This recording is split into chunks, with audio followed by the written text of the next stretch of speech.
তো আমি ফিজিক্সের কীভাবে প্রবলেম সলভ করতে হয় সেই ব্যাপারে কিন্তু একটা ভিডিও আমি তোমাদেরকে দিয়েছিলাম এবং একটা বইয়ের রেকমেন্ড করেছিলাম।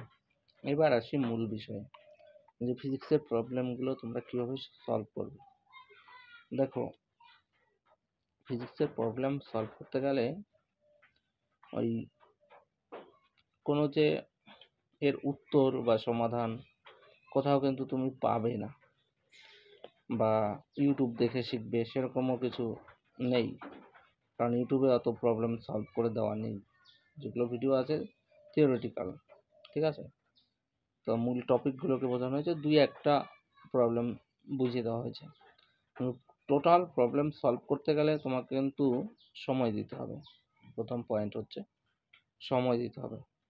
অর্থাৎ তুমি যে বিষয়টা নিয়ে অধ্যয়ন পড়ছো,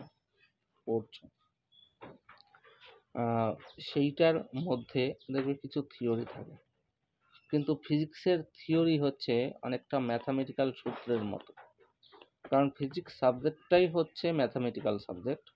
অর্থাৎ অঙ্ক জানতেই হবে তোমাকে, এবং ভালো অঙ্কে একটা ভালো দক্ষতা থাকা চাই ফিজিক্সের ম্যাথ সলভ করতে গেলে। এবং কিছু অ্যাডভান্স অঙ্ক তোমাকে করে রাখতে হতে পারে, যেমন 11-এর অঙ্ক করতে ফিজিক্সের অঙ্ক করতে গিয়ে 12-এর অঙ্ক লাগে। সেই ক্ষেত্রে আমি একটা বইও তোমাদের সাজেস্ট করেছি। এইবার বিষয়টা হচ্ছে যে তুমি ফিজিক্সের অঙ্ক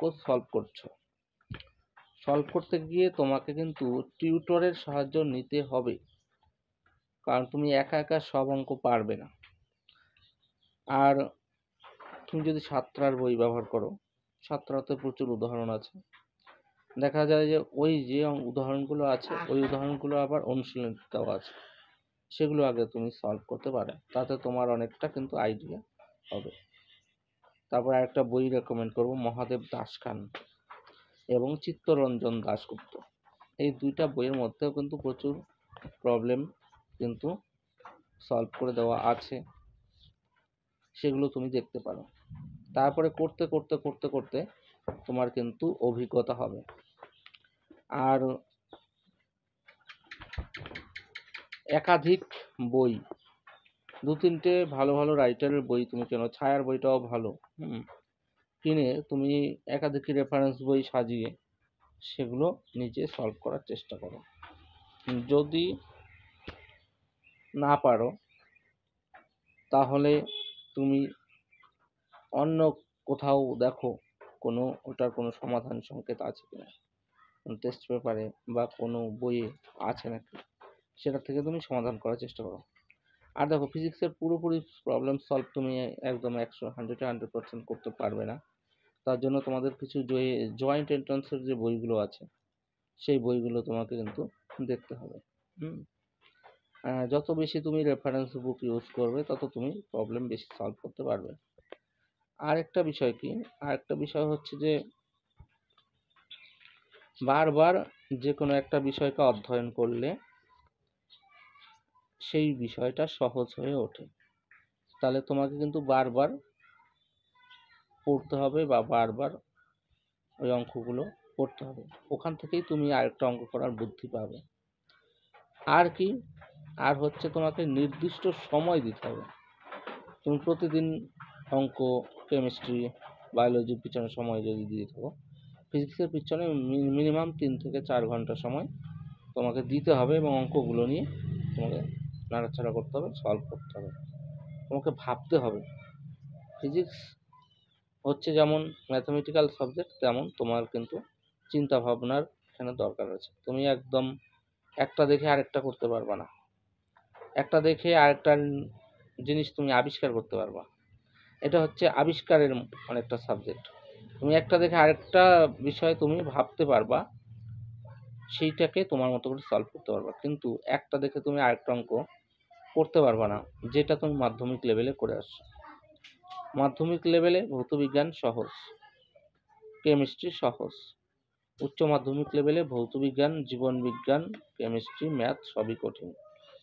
তার জন্য তোমাকে কিন্তু এখানে ম্যাক্সিমাম ধৈর্য নিয়ে পড়তে হবে আর নিয়মিত প্র্যাকটিস। আর বেশি পড়তে হবে। আর কি, সর্বোপরি যেটা দরকার শেষমেশ, আত্মবিশ্বাস তোমাকে রাখতে হবে। তোমার যদি আত্মবিশ্বাসী এরকম হয়ে যায় যে না আমার দ্বারা ফিজিক্সের ম্যাথ হবে না, আমি তো ফিজিক্সে ফেল করব, এইরকম চিন্তা ভাবনা থাকলে তুমি সত্যি সত্যি পারবে না সাবজেক্টটা, কারণ ফিজিক্স এমনিতেই কঠিন আছে। তার জন্য তোমাকে সবসময় এরকম মানসিকতা রাখতে হবে যে আমি ফিজিক্স পারি, আমি ফিজিক্স যতটুকু পারি ভালোই পারি, এবং আমি এইভাবেই এগিয়ে যাব। আর এইভাবেই তুমি আস্তে আস্তে এগিয়ে যাবে। নিয়মিত প্রবলেম সলভ করো, ঘড়ি ধরে সময় দাও ফিজিক্সকে। আর হ্যাঁ, আর অবশ্যই টিউটরের সাহায্য নাও, ভালো টিউটরের কাছে টিউশন পড়ো, tuition must. Goat goat goat goat করে বুঝিয়ে দিয়ে যাচ্ছে, তুমি বুঝতে পারছো না, এইরকম টিউটরের কাছে পড়ো না, তুমি কিছু শিখতে পারবে না। তোমার মতো করে যিনি বোঝাতে পারেন, হ্যাঁ, তুমি যদি আস্তে আস্তে বুঝতে ভালোবাসো, তাহলে তুমি সেই টিউটরের কাছে যাও। অনেকে আছে অ্যাডভান্স স্টুডেন্ট যারা, তারা তাড়াতাড়ি পড়ালেও বোঝেন, তাদের ক্ষেত্রে স্পিডে যিনি পড়ান তিনি পারফেক্ট হবেন।